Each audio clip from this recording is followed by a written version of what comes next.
Cette vidéo va vous expliquer comment fonctionne le modifieur Mirror et comment utiliser l'outil Mirror.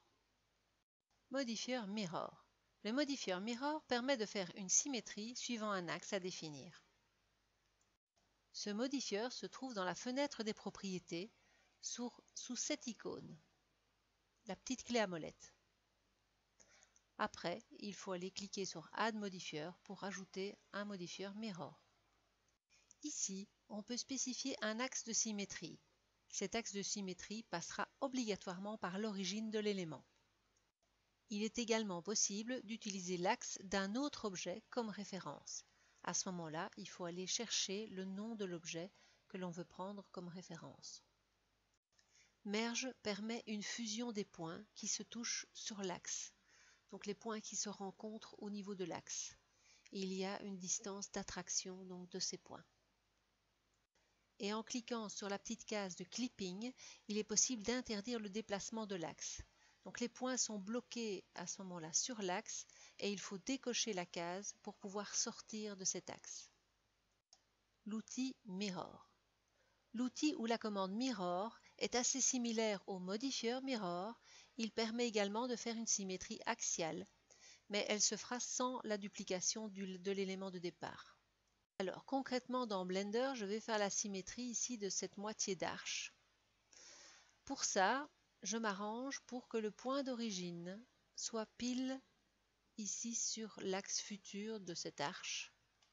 Alors pour avoir le point d'origine exactement au bon endroit, je vais dans l'Edit Mode, je sélectionne deux points, ici par exemple, je fais Shift S, Shift S, et je vais mettre curseur sur la sélection. Et dans un deuxième temps, je vais dans l'objet mode et je vais chercher ici objet, cette origine tout 3D curseur. Et mon origine est pile sur la ligne ici du bas de l'arche.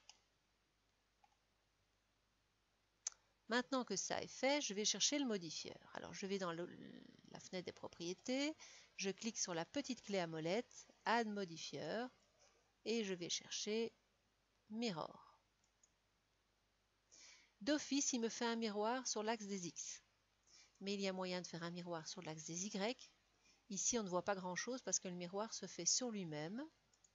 Mais le miroir de l'axe des Z va faire le miroir vers le haut, forcément, puisque c'est l'axe des Z. Donc moi, je fais le miroir sur l'axe des X.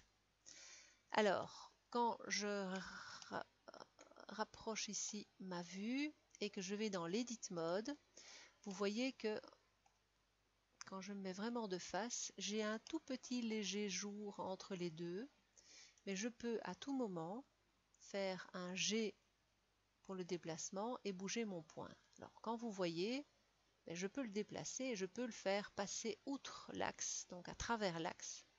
C'est pas vraiment ça que je veux, j'aimerais qu'il s'arrête sur l'axe et qu'il s'accroche. Alors le merge, il est déjà coché, donc normalement un point va accrocher à l'autre, mais il faut le clipping en plus. Le clipping permet, donc quand je pose sur G ou je vais sur les déplacements ici, c'est pareil. Vous voyez, vous tirez et il s'accroche automatiquement sur l'axe. Ici, je vais faire la même chose. Hop, voilà. Et maintenant, si je veux le déplacer, c'est fini, il n'y a plus moyen. Il est coincé sur l'axe. Si je coche le clipping, je peux de nouveau faire traverser les points au niveau de l'axe. Tant que le modifieur n'est pas appliqué, il y a moyen de faire des modifications au niveau du maillage.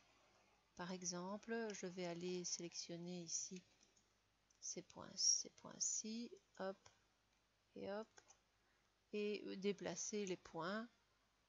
Regardez, de l'autre côté, les points se déplacent aussi. Et donc, la symétrie est dynamique. Elle se fait automatiquement sur la copie. Une fois qu'on applique un modifieur, donc on va dans l'objet mode et on va cliquer sur Apply, donc le modifieur Mirror. Quand je retourne dans l'Edit Mode, je peux aller éditer les points, mais ça ne fait juste qu'un seul maillage. Donc il n'y a plus la dynamique du miroir. Si je bouge ici, ça ne bougera pas de l'autre côté. Donc attention, n'appliquez le modifieur que quand vous êtes sûr d'avoir tous les éléments bien placés comme il faut. Et la deuxième solution pour pouvoir faire le miroir de cette moitié d'arche, je peux faire un miroir. Alors je peux faire CTRL M et à ce moment-là définir, vous voyez ici, Select Minor Axis, donc X, Y ou Z. Je vais taper X et vous voyez qu'il a fait le miroir dans l'axe des X. Après, il faut faire un Enter pour valider. Je peux aussi faire un miroir par le menu déroulant ici, Objet, Mirror, X. Bon là je le refais évidemment dans l'autre sens. Et donc il permet aussi d'ailleurs d'avoir des options ici qui est... c'est aussi intéressant de pouvoir éventuellement changer, vous voyez, par rapport à un axe ou à un autre. Il y a moyen de faire par rapport à deux axes.